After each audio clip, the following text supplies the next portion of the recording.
नमस्कार दोस्तों, स्वागत है आपका अपनी कोचिंग विधि जुडिशियल एकेडमी में। And in this lecture we are going to deal 3 sections 25, 26 and 27।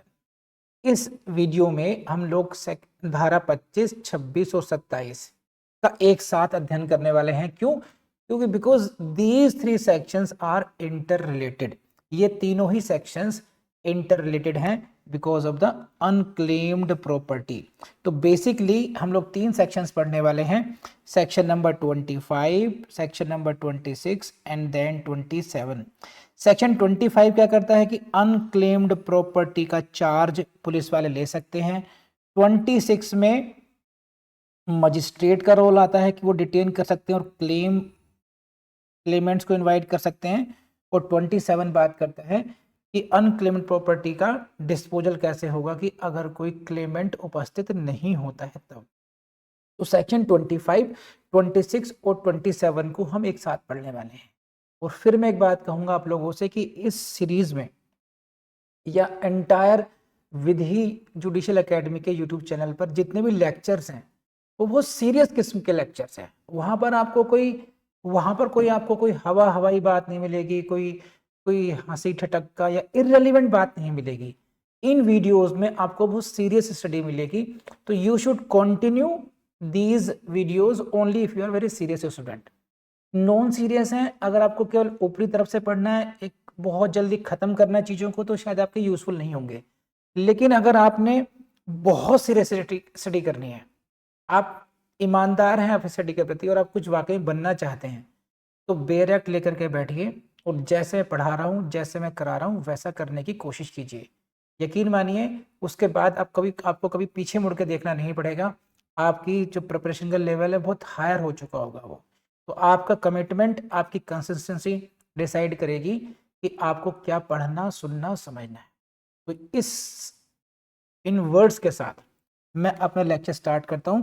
And this is section number 25। Please see the this is section number 25। Heading से question बन जाता है आपका, police officers to take charge of unclaimed property and be subject to magistrate's order as to disposal.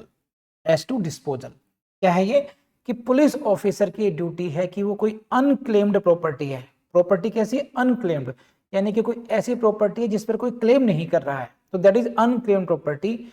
उसका charge उसको अपनी सुपुर्दगी में ले लेगी पुलिस और उसको बाद में मजिस्ट्रेट को हैंडओवर कर देगी कि जी इसका डिस्पोजल आप बताइए हमें क्या करना है। तो वो कौन सी धारा है जो ये बताती है? वो है आपका सेक्शन नंबर 25। यहां से पहला क्वेश्चन बनता है। अब पढ़ते हैं हम इसका ऑपरेटिव पार्ट। ऑपरेटिव पार्ट पढ़ेंगे अगर तो मेन जिससे भी काम चल जाएगा आपका। लेकिन एक एक चीज को समझते हैं, इससे पढ़ना भी आता है बेरक कैसे पढ़ना चाहिए हमें। It shall be the duty of every police officer. Again, this is the duty of the police officer. Section 23 में भी हमने ड्यूटी पढ़ी थी, राइट? अब ये 20 वो जनरल ड्यूटी थी, ये भी एक स्पेशल ड्यूटी है। Duty of every police officer to take charge of all unclaimed property, एक बात। And number 2, to furnish an inventory thereof to the magistrate of the district. ये देखिए, तो यहां पर ये ड्यूटी है पुलिस ऑफिसर की कि वो क्या करेंगे कि वो अनक्लेम्ड प्रॉपर्टी का चार्ज लेंगे, वो अनक्लेम्ड प्रॉपर्टी को अपने कब्जे में लेंगे और क्या करेंगे, उसकी एक इन्वेंट्री बनाएंगे। To furnish an inventory, inventory का मतलब है सीरीज में उसके डिटेल्स लिखेंगे, उनकी संख्या लिखेंगे, एक उसका पूरी की सूची बनाई जाएगी। इन्वेंट्री मीन सूचीबद्ध करना कि ये नंबर 1 2 3 4 वट एवर जितनी भी प्रॉपर्टीज हैं उनके डिस्क्रिप्शन के साथ एक सूची बन जाएगी। और उस सूची को किसको दिया जाएगा? It shall be given, it shall be furnished to the magistrate of the district, यानी कि डिस्ट्रिक्ट मजिस्ट्रेट साहब को उसकी इन्वेंट्री हैंडओवर कर दी जाएगी। तो ये जो ड्यूटी है, ड्यूटी शब्द क्या लिखा हुआ है? देखो क्या है word, it shall be the duty. और इसी से पता चलता है this duty is mandatory not discretionary. ये जो ड्यूटी है पुलिस की वो डिस्क्रेशनरी नहीं है कि उनका मन करेगा तो ऐसा करेंगे, नहीं करेगा तो नहीं करेंगे, but that is depends upon their own wisdom. वो उनके अपनी डिस्क्रेशनरी पावर है, ऐसा नहीं है। ये उनकी मैंडेटरी ड्यूटी है, वो बाध्य हैं ऐसा करने के लिए। तो पुलिस ऑफिसर्स ऐसा करने के लिए क्या है, बाध्य है। समझ रहे हैं आप, पुलिस ऑफिसर्स को ऐसा करना होगा, वो बाध्य हैं। क्या, अनक्लेम्ड प्रॉपर्टी को अपने कब्जे में लेना, उसकी इन्वेंट्री बनाना और इन्वेंट्री को डिस्ट्रिक्ट मजिस्ट्रेट साहब को सौंप देना। आगे, the police officers shall be guided as to the disposal of such property by such orders as they shall receive from the magistrate of the district. Magistrate साहब ने जो भी दिशा निर्देश दिए इस संबंध में, इस प्रॉपर्टी का डिस्पोजल कैसे करना है, उस प्रॉपर्टी को किसी को सौंपना है, क्या करना है उस प्रॉपर्टी का, इसके संबंध में जो भी ऑर्डर्स आपको मजिस्ट्रेट साहब देंगे, डिस्ट्रिक्ट डीएम साहब देंगे, उसका आपको पालन करना है। Police officer shall be guided for that. Police officer जैसे गाइडेंस दी जाएगी डीएम के द्वारा, जैसे दिशा निर्देश दिए जाएंगे, उसके अनुसार काम करेंगे। तो ये है आपका सेक्शन 25 का ऑपरेटिव पार्ट बेयर एक्ट का। अब हम देख लेते हैं कुछ इसके MCQs. Section 25 imposes a duty on police officers. Section 25 police officers पर एक कर्तव्य आरोपित करती है। कौन सा कर्तव्य, कौन सी ड्यूटी है? Regarding unclaimed property, and this is the question for your prelims. यहां से क्वेश्चन बन जाएगा आपका कि भाई ड्यूटी कहां से आती है, यहां से आएगी। दूसरा क्या है, every police officer must take charge of it. क्या ड्यूटी थी आपकी? अनक्लेम्ड प्रॉपर्टी को क्या इग्नोर करना है? नो। अनक्लेम्ड प्रॉपर्टी को सेल करना है? No. Transfer it to private persons? No. इसको अपने कब्जे में लेना है, टेक चार्ज ऑफ इट। ये रहा आपके सामने। The police must furnish an inventory to home. Inventory किसको दी जाएगी? डिस्ट्रिक्ट मजिस्ट्रेट साहब को दी जाएगी। Disposal of unclaimed property is guided by home. Unclaimed property का डिस्पोजल कैसे होगा, किसकी गाइडेंस में होगा? As per the orders of magistrate होगा। The duty under section 25 is what? Optional? No. Discretionary? No. Conditional? No. Mandatory? Yes. Inventory refers to, inventory का meaning क्या है? List and description of the property. Inventory का मतलब होता है, वहां जो वर्ड आपने पढ़ा था मैंने समझाया भी, इन्वेंट्री का मतलब list of the properties with description, right? ये होगी इन्वेंट्री। तो आप समझ पा रहे हैं, पहले डायरेक्ट पढ़ लिया हम लोगों ने और फिर हम लोगों ने उसके एमसीक्यू देख लिए, इतना पर्याप्त हो जाएगा आपका। Police officers may dispose of unclaimed property according to magistrate order. जैसा मजिस्ट्रेट साहब ऑर्डर करेंगे वैसा डिस्पोज करेंगे। The purpose of requiring inventory is to ensure accountability and transparency. तो ये इन्वेंट्री, इस क्वेश्चन को समझाता हूं मैं कि इन्वेंट्री क्यों, क्या इन्वेंट्री का प्रोविजन क्यों बनाया गया, क्यों जरूरी कर दिया कि वो इन्वेंट्री बनाएंगे और they will furnish it to the district magistrate. वो इसलिए किया गया है ताकि उनकी अकाउंटेबिलिटी बने, ट्रांसपेरेंसी रहे। ट्रांसपेरेंसी का मतलब जितनी प्रॉपर्टी को आपने क्लेम किया, आपने चार्ज में लिया, वही प्रॉपर्टी आपकी सूचीबद्ध हो गई। आप तो अब आपको उसका हिसाब देना पड़ेगा। उसमें उन प्रॉपर्टीज में कुछ भी हेरा फेरी नहीं हो सकती है। एक बार प्रॉपर्टी की सूचीबद्ध हो गई, प्रॉपर्टी की इन्वेंट्री बन गई, उसका डिस्क्रिप्शन उसमें लिखा गया, then you can not do anything in that case. तो that is why it is, क्या है, अकाउंटेबिलिटी है। आपसे पूछा जा सकता है प्रॉपर्टी नंबर 4 नंबर पे कहां गई? ट्रांसपेरेंसी है इसमें। वो authority supervising disposal of such is was. कौन, किसके सुपरविजन में डिस्पोजल होता है? डीएम साहब के होता है। Section 25 primarily protects what? Interest of rightful owners and public property. देखिए थोड़ा कॉन्सेप्ट बेस्ड हो गया। जो धारा 25 है, प्राइमरीली फोकस क्या होता है उसका? Interest of rightful owners. जो किसी प्रॉपर्टी के राइटफुल ओनर हैं, यानी कि वो वैध रूप से उसके स्वामी हैं, संपत्ति का स्वामित्व उनका वैध है, उनके हितों की रक्षा करना, पब्लिक के हितों की रक्षा करना, ये है सेक्शन 25 का मुख्य उद्देश्य। तो ये हो गए आपके एमसीक्यूज, राइट? तो मेरा ख्याल से section 25 is over from my side. और मैं अभी तक देखिए हम लोगों ने 24 सेक्शंस, एक एक सेक्शन पढ़ा है, और फुल डिटेल में पढ़ाया है आपको। आप प्लीज उसको रिवाइज कर रहे हैं नहीं कर रहे, आप देखना कि रिवीजन बहुत मस्ट है आपका, रिवीजन जरूर करना चाहिए आपको उसको। अगर रिवीजन नहीं करेंगे तो सब प्रॉब्लम रिवाइव हो जाएगी आपकी। इसीलिए देखिए हम पहले क्या करते हैं, हम पहले केवल पढ़ते हैं, रीडिंग करते हैं, फिर सेकंड लेवल क्या आता है, हम लोग उसको अंडरस्टैंड करते हैं, थर्ड लेवल क्या आता है, लर्निंग का। तो रीडिंग, अंडरस्टैंडिंग और लर्निंग, ये 3 स्टेप हम लोगों ने कंप्लीट कर लिए हैं, लेकिन फिर छोड़ दिया तो महीने भर बाद फिर हमें दोबारा जीरो से स्टार्ट करना पड़ेगा। लेकिन अगर हमने 4th स्टेप को अडॉप्ट कर लिया, यानी कि रिवीजन का, हम उसको बार बार रिवाइज करते रहे, तो फिर आपको एक ऐसी स्टेज आ जाएगी कि आपको फिर दोबारा उसको पढ़ने की, समझने की जरूरत नहीं पड़ेगी, वो आपके माइंड में इम्बाइब हो जाएगा, वो आपको माइंड में पूरी तरीके फिक्स हो जाएगा। समझे? तो इसको आप ध्यान रखिएगा, आगे आपका रिवीजन आपको जरूर करना है। इसी के साथ अब हम बढ़ते हैं सेक्शन नंबर 26 पर। तो सीक्वेंस आपको समझ गए, देख सीक्वेंस क्या थी कि सेक्शन 25 में हमने क्या पढ़ा है, police to take charge of unclaimed property. Section 25 के अंदर पुलिस ने उस प्रॉपर्टी को अपने कब्जे में ले लिया, उसकी इन्वेंट्री उन्होंने मजिस्ट्रेट को दे दी है। अब मजिस्ट्रेट साहब का रोल शुरू होगा, magistrate डिटेन्स property and invites claim. अब देखते हैं सेक्शन 26 क्या करते हैं इसी सीक्वेंस में। सेक्शन 26, मजिस्ट्रेट में detain property and issue proclamation. Magistrate से आप क्या कर सकते हैं, मजिस्ट्रेट उस प्रॉपर्टी को डिटेन कर सकते हैं और एक प्रोक्लेमेशन मतलब उद्घोषणा करा देंगे कि जिसकी किसी की ये प्रॉपर्टी हमें प्राप्त हुई है, जिस किसी की भी ये प्रॉपर्टी है वो आकर के ले जा सकता है, अपना क्लेम यहाँ पर आकर के वो प्रूव करे। इस तरीके की कार्रवाई मजिस्ट्रेट साहब करेंगे। क्योंकि देखो हो सकता है कि किसी व्यक्ति की वो को राइटफुल ओनर हो, उसकी कोई खो गई हो प्रॉपर्टी, या वो वहां पे नहीं हो, उसके पीछे कार्रवाई हो रही हो, तो एक प्रोसेस होना चाहिए, एक प्रोसीजर होना चाहिए, और ये जो प्रोसीजर है वो होता है गाइडेंस में डिस्ट्रिक्ट मजिस्ट्रेट साहब की।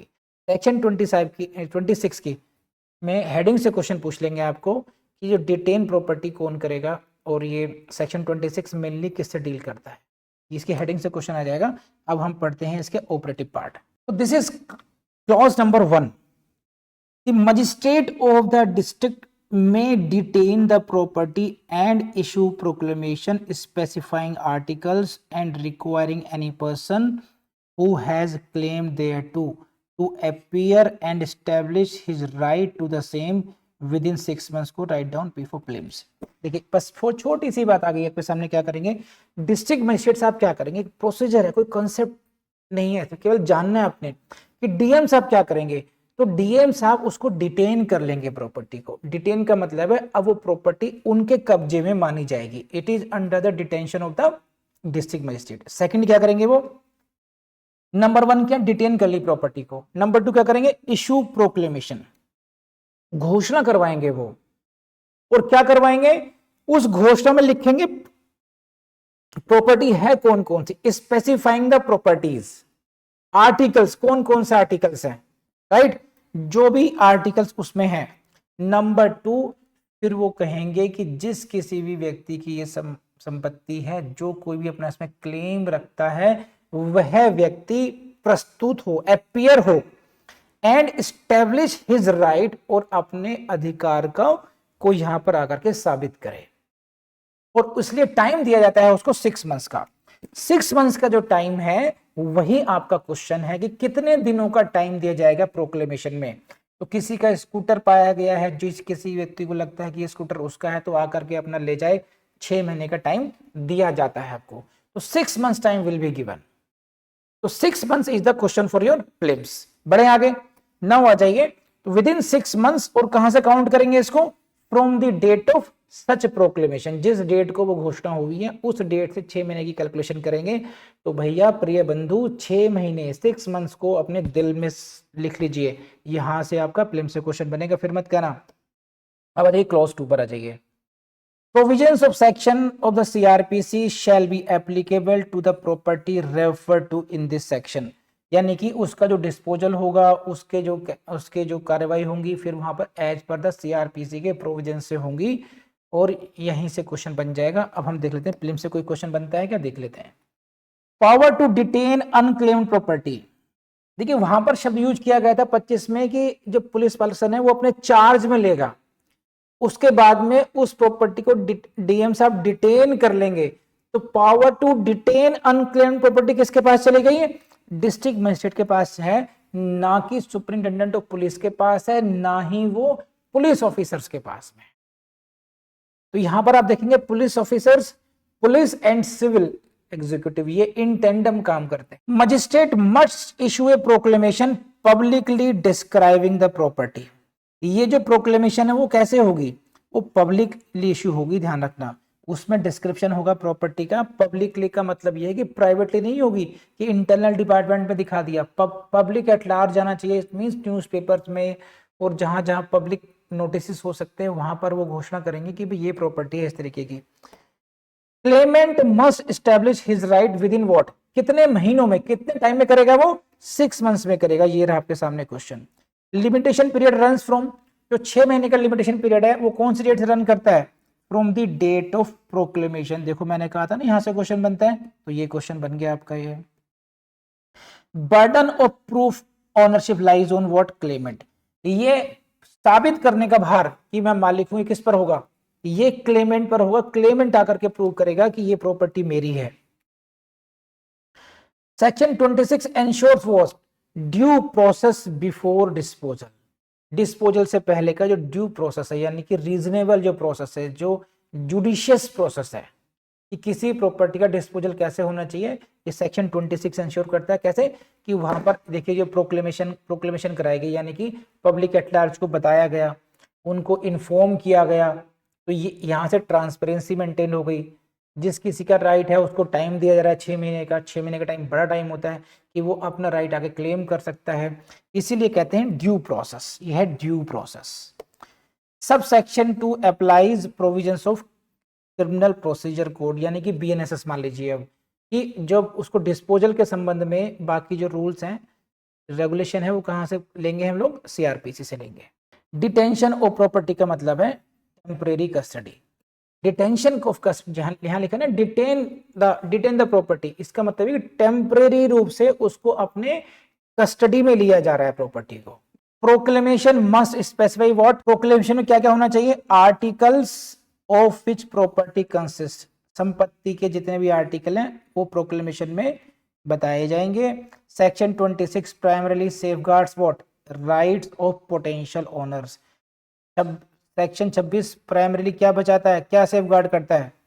पोटेंशियल ओनर्स के राइट्स को, अधिकारों को सेफगार्ड करता है। कर लेंगे आप। इसमें और कोई खास बात हो तो बेसिकली हम ये देखेंगे इसमें सेक्शन 26 में काम की बातें क्या है?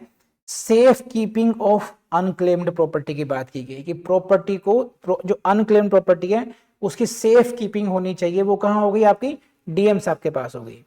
फिर हो गया public notice to potential claimants, जो संभावित क्लेमेंट्स हो सकते हैं उस प्रॉपर्टी के, उनको पब्लिक नोटिस चला गया। 2 बातें हुई यहां पर ये। तीसरा अपॉर्चुनिटी टू स्टैब्लिश ओनरशिप, उनको ये अवसर दिया जा रहा है कि वो अपनी ओनरशिप को प्रूव कर सकते हैं। एंड हो गया judicial supervision over disposal, disposal पर जुडिशियल डिस्पोजल हो गया because of the CrPC, right. बस सेक्शन 26 इतना सफिशिएंट है आपका। 26 में ज्यादा कुछ नहीं करना है। तो 25 से लिंक हो गया। 25 में जो प्रॉपर्टी थी, जो अनक्लेम्ड प्रॉपर्टी थी, वो पुलिस ऑफिसर्स ने अपने कब्जे में ली, इन्वेंट्री बनाई, इन्वेंट्री फर्निश कर दी डीएम को। 26 में डीएम साहब ने उसको डिटेन कर लिया और प्रोक्लेमेशन इशू कर दी। क्लेमेंट्स को टाइम दे दिया कि भाई 6 महीने के अंदर अपना आकर के राइट अप्रूव कर दीजिए। आगे बढ़ते हैं। अब आ जाइए इसी क्वांटिटी में हम पढ़ते हैं सेक्शन नंबर 27। 27 इस प्रोसेस का फाइनल स्टेज है। Section 27 provides final stage in this statutory process relating to what? unclaimed property handled under 25 and 26। unclaimed property के संबंध में जो वो unclaimed property जिसमें 25 और 26 में कार्रवाई की गई है, उसके संबंध में 27 अंतिम अवस्था की बात करता है, फाइनल स्टेज है ये। अब क्या होगा इसमें? Section 27 confiscation of property if no claimant appears, वो उस दशा को बताता है कि भाई सेक्शन 27 में कि अगर कोई क्लेमेंट अपेयर नहीं होता है तब क्या होगा, कन्फिस्केट कर लेंगे, उसको कब्जे में ले लिया जाएगा परमानेंटली एंड उसको फिर सेल या उसको डिस्पोज करा जाएगा। ये देखिए पढ़िए, if no person shall within the period allowed यानी कि 6 months, if no person shall claim such property और the proceeds thereof if sold.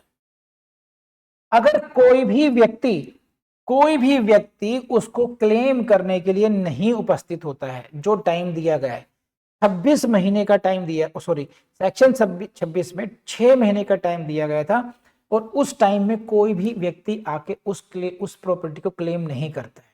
अगर वो प्रॉपर्टी बेची जाती है तो उसके पैसे को क्लेम नहीं करता, क्योंकि बेची क्यों करनी पड़ सकती है। कई बार वो प्रॉपर्टी ऐसी हो सकती है कि वो उसकी जो वैल्यू है वो तेजी से घट रही है, वो खराब हो सकती है, उसको रोका नहीं जा सकता। जैसे दूध है, पनीर है, ऐसे आइटम हो सकते हैं, सब्जियां हो सकती हैं, कुछ फल हो सकते हैं अनक्लेम्ड। एक ट्रक खड़ा है अनक्लेम्ड फ्रूट्स का, वो 1-2 दिन तो रोकेंगे, वरना वो क्या होगा, वो फिर खराब होने शुरू हो जाएंगी, पेरिश होने शुरू हो जाएंगी। तो कई बार प्रॉपर्टीज को बेचना पड़ता है, और तो फिर उसकी प्रोसीड्स का मतलब है उससे जो धन प्राप्त हुआ वो हो गई प्रोसीड्स ऑफ दैट प्रॉपर्टी। अब सिचुएशन ये है कि कोई भी क्लेम करने नहीं आया, राइट, देन क्या होगा, it may be sold, it may be sold, उस प्रॉपर्टी को बेचा जा सकता है under the orders of the magistrate of the district magistrate के आदेशों के संदर्भ में उस प्रॉपर्टी को बेचा जा सकता है। समझे? तो अगर पहले नहीं बेचा गया, यानी कि सेक्शन 2 जो सब सेक्शन 2 है 26 का, वहां पर हम बेच सकते हैं, पेरिशेबल होगा तब। लेकिन अगर नहीं बेची है प्रॉपर्टी तो अब हम उसको बेच सकते हैं, क्योंकि कोई, कब बेचेंगे, क्योंकि कोई भी राइटफुल क्लेमेंट उसका उपस्थित नहीं हुआ है। Got it?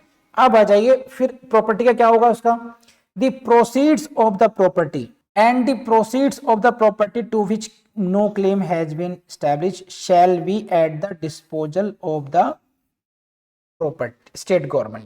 बस ध्यान रखिए, बस कि अगर अब इतना समझिए, गोलम गोले समझ लीजिए कि प्रॉपर्टी को कोई क्लेम करने नहीं आया, तो अब क्या होगा, उसको बेच करके जो पैसे मिलेंगे shall be at the disposal of the state government है। ध्यान रखना, यहां पर डीएम ने लिखा, यहां लिखा राज्य सरकार के, वो जो प्रॉपर्टी है, वो जो संपत्ति है, उसके जो पैसे आए हैं वो अब राज्य सरकार में निहित हो जाएगी।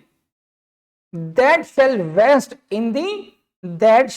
property, that unclaimed property for which no rightful claimant appeared before the district magistrate now shall vest in the state government। वो संपत्ति जिसको किसी ने कोई क्लेम नहीं किया, अब अंत में वो प्रॉपर्टी या उससे जनित उसके जो प्रोसीड्स हैं, जो पैसा मिला उसके बेच करके, वो संपत्ति अब राज्य सरकार में निहित हो जाएगी, यानी कि उसको अब राज्य की संपत्ति मान लिया जाएगा, अब वो सरकार की संपत्ति बन जाएगी। सो अब यही है सेक्शन 2 हो गया। इसमें अब मेन बात समझाता हूं। देखिए कि सेक्शन, ये जो इसके अभी तक जो पढ़ा हम लोगों ने, कि सेक्शन 27 कब अप्लाई होगा, ये रही आपके सामने। Section 20 applies when, 27 applies when no person claims within 6 months, 6 महीने के अंदर कोई व्यक्ति नहीं आया और property sold earlier and no claim is made to the proceeds.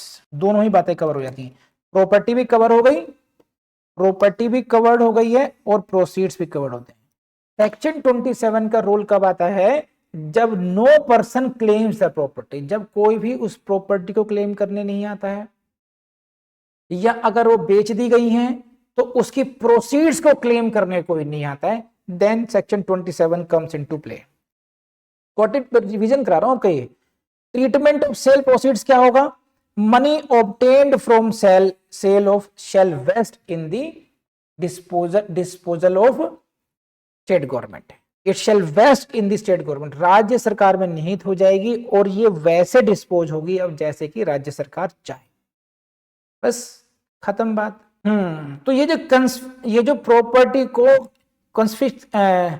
Confiscate किया गया है, प्रॉपर्टी को कब्जे में लिया गया है, तो क्या क्रिमिनल कन्फिस्केशन आना चाहिए? नहीं, this is not a criminal confiscation, it is administrative vesting due to absence of claimant. जो अल्टीमेटली प्रॉपर्टी राज्य सरकार के पास पहुंच गई है, वो किसी आपराधिक कार्रवाई का नतीजा नहीं है, वो कोई क्रिमिनल कॉन्स्पिकेशन नहीं है।